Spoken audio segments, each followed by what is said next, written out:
out in June 2004. Let me remind you, it wasn't until July 2004 that the advisory opinion was issued. So this article and this person is talking while we are at court, basically, trying to make a case against the wall. This Palestinian business person says, quote, "For the unemployment rate in Palestine to stay at its current level, which is already very high, the Palestinian economy would have to grow at a rate of 7 to 8% a year, which is impossible. So we need to think of some further measure. That's why I want to build industrial estates on the border." It goes on to say that the production costs will be 70% less than they would be in Israel, and thanks to lower salaries and lower rent. Lower salaries and lower rent. What's left? That's the industrial zones. I classify it more as the private sector being on its own. And basically, if they were able to make such kind of statements and make such kinds of business activity while we were at court, how about now when even our leadership has forgotten that we have an advisory opinion that we want, that we can benefit from? Also, the post-Oslo failure period kept in place a set of monopolies that were created. They formally ended, but yet remain in place. A total failure of the Palestinian government to be able to organize and plan to move forward, to be able to create a competitive environment which will hire more people and bring the cost of living under occupation down. The best example is the one that we know well, or something I'm sure you know as well, which is telecom. Also, in the post-Oslo period, security is the ultimate goal. Ultimate. I was very pained yesterday when I was reading Haaretz newspaper, and there's an article that says, "Join the PA police, get 1,400 shekels a month." We've come down to standing in line to join the security forces, unlike we used to. But more importantly, very similar to what's going on in Iraq, where the only livelihood left for sustainable employment is if you're working to be able to make sure nobody in your community is disrupting the flow of occupation. I want to read, since we're talking about economy, believe it or not, I want to read a statement that the Palestinian commander of the National Security Forces in Jenin said in this article. His name is Salman Omran. And he notes, and I would hope that the people going to the Palestinian Investment Conference would read this, because it would be good for risk analysis. He says, quote, "I'll give you an example. Last night, about 3 a.m., a van with yellow Israeli plates crashed into the wall of the Bank of Palestine, about 200 meters from here. I couldn't send even one soldier, because we were not allowed to operate in the city after midnight, according to the agreement with the IDF. I asked the civilian police to check it out, but they were afraid. They thought it might be your undercover unit. We decided to wait until 6 a.m., when we were allowed to operate again. To send out a patrol, I had to wake up the Palestinian liaison unit, who had to contact their Israeli counterparts, who had to wake up the Israeli sector commander, who would check whether they were our people or not. If this was a criminal or security matter, the suspects would have been long gone." So this is the result of our tremendous amount of funds going into make sure that we have law and order under occupation. And then I agree with Shir that in the last point I want to make about the post-Oslo failure is that the peace industry, or otherwise known as the donor industry, and I guess the security as well, has become the employer of choice for Palestinians wanting to build a life. And this is troubling, and I think we need to take note of it and do something about it as well. So, how does today's West Bank government deal with such a situation? And believe me, I don't go looking for these things. They come to me. Well, the Palestinian Investment Conference, their website, you can all go to it, pic-palestine.ps. Prime Minister Fayyad is very clear, and he's quoted in bold even. It says, "We are throwing a party, and the whole world is invited. This conference is a chance to show a different face of Palestine, a Palestine conducive to economic growth and international investment." So, a more realistic picture of the Palestine Investment Conference, in my opinion, is what I heard yesterday from Mohammed Shtayyeh. Dr. Mohammed Shtayyeh was interviewed on RAM FM, a radio station, And he was more precise, and I think more proper in his approach. He said, if this conference can do anything, basically it's showcasing the Palestinian readiness to optimize a post-occupation era, and we need to show international investors that this area of the world, this labor force, which is well educated for the most part, is ready to contribute to building a different reality in Palestine. But not to approach the conference and thinking that anybody in their right mind, without of course political support behind that, would actually try to make any kind of real investments in real developmental work. Having said that, I'm sure that there's going to be a lot of great announcements and a lot of great press releases, just like there were a lot of great press releases about $7.7 billion that were pledged, and now are coming drip by drip into the bucket, and the bucket's not going to get full yet. Some quick thoughts to end.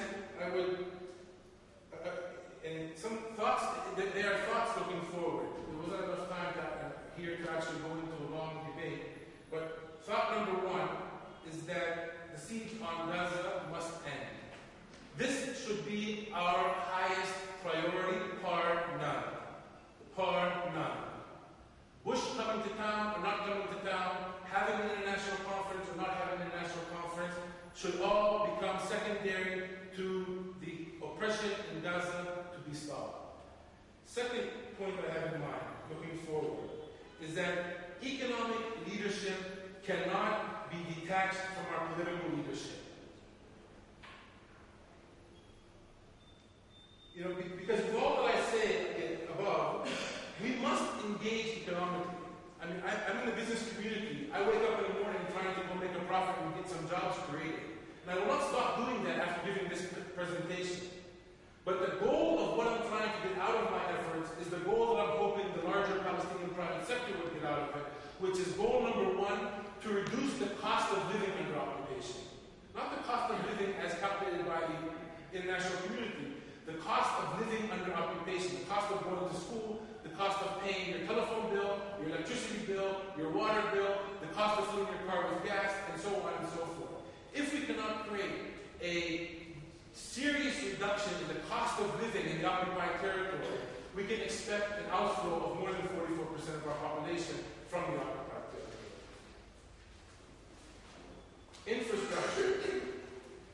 I would say that most importantly right now, in terms of building forward, is to build infrastructure that has the ability to create enough sustainability in the market for us to be able to build businesses upon, because our infrastructure has been devastated by 40 years of occupation.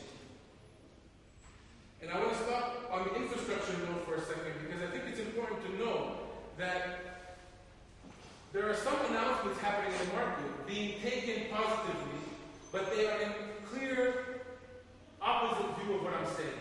Let me give you one last example. Again, I want to give you an example of telecom infrastructure, because that's the sector that I know best. A couple of days ago, the CEO of Palestinian was very clear. He said, quote, "I can't do anything without a permit from the Israeli Defense Establishment. I cannot import things independently, so I buy cell phones from Eurocom, which is an Israeli company. I have a whole list of equipment stuck in security procedures in Israel, including $10 million worth of call center equipment. Even security checks take at least 6 months, and some stuff has been there since 2004 at tremendous cost." The other thing he mentions is, while building our network, we discovered it was impossible to import switches. You know what switches are? Switches are big computers. It's the heart of a telecommunications company.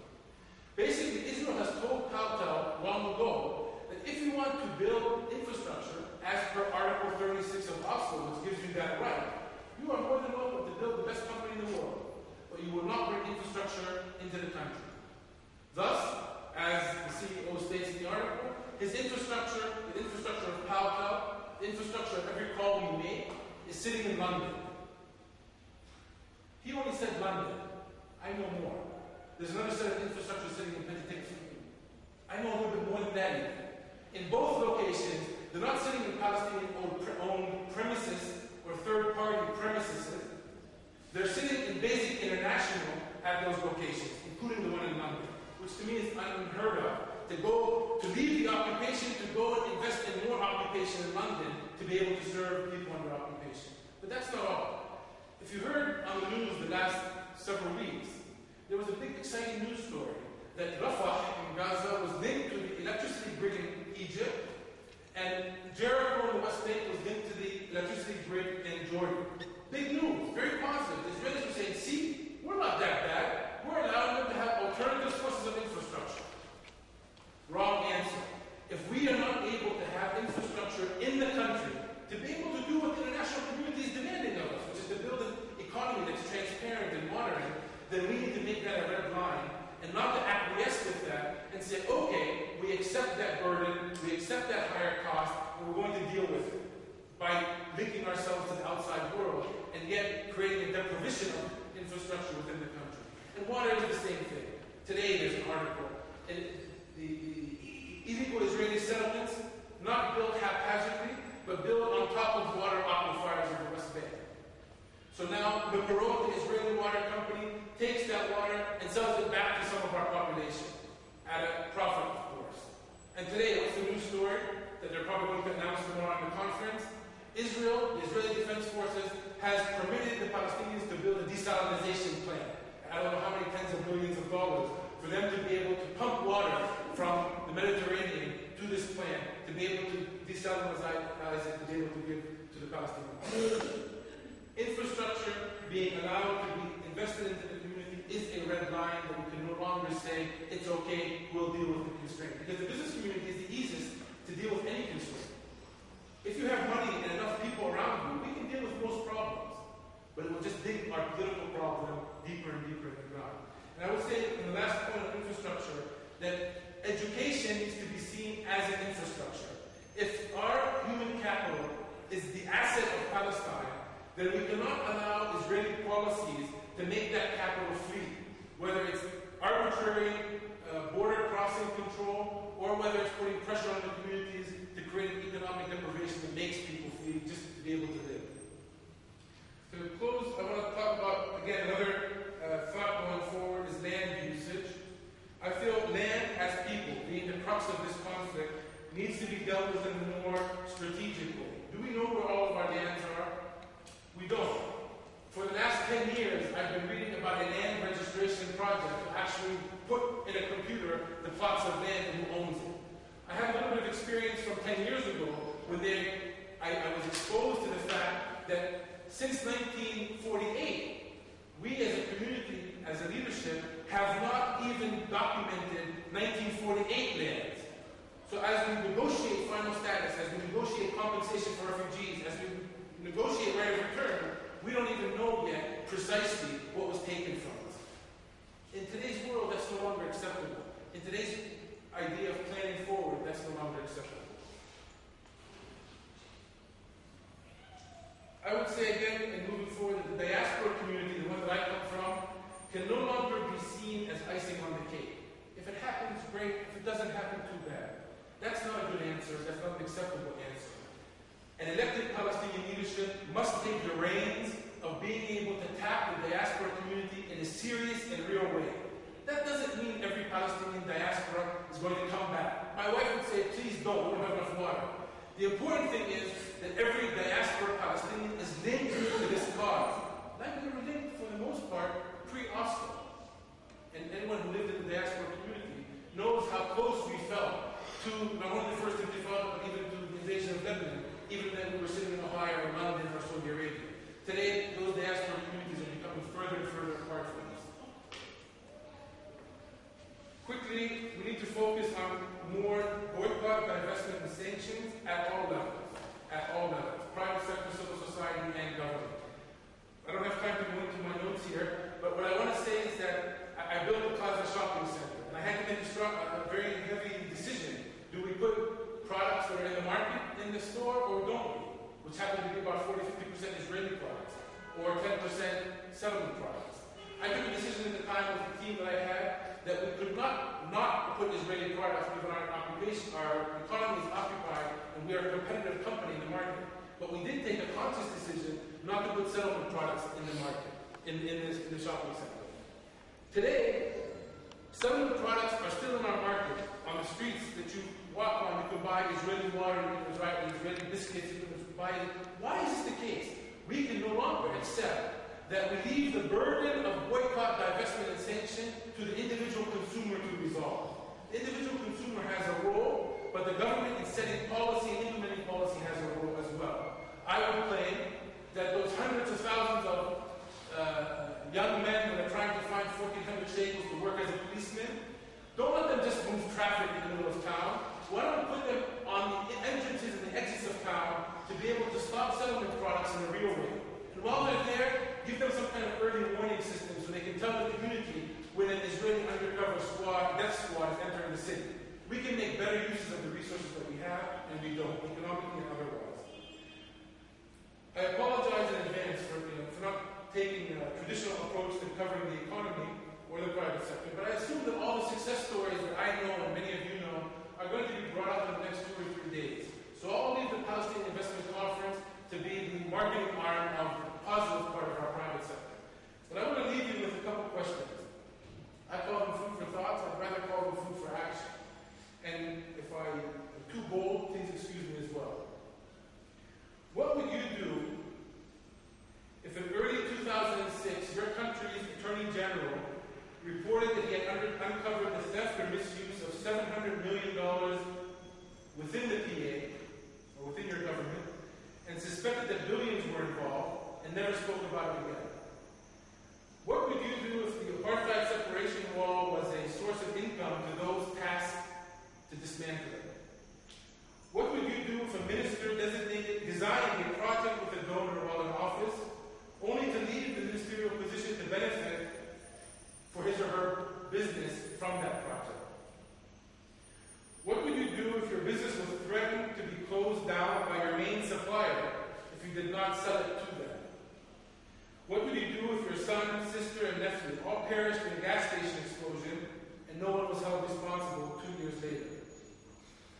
What would you do if our limited resources, and by limited resources here I mean land, water, electromagnetic spectrum, this is the frequencies, the resource in the air basically. What would you do if those limited natural resources were being denied to us, partly because Palestinian business concerns are bribing Israeli generals or hiring the most expensive Israeli lobbyist firm to make sure that those Palestinian assets are not transferred to the Palestinian side because it threatened their narrow business interests? What would you do if you found out that key ministerial staff positions in the PA are on the payroll of the private sector and have been for years?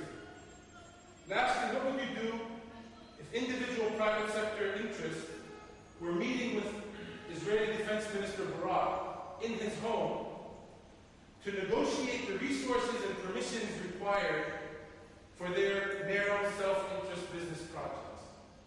My friends, the question is not what you would do, because these have been and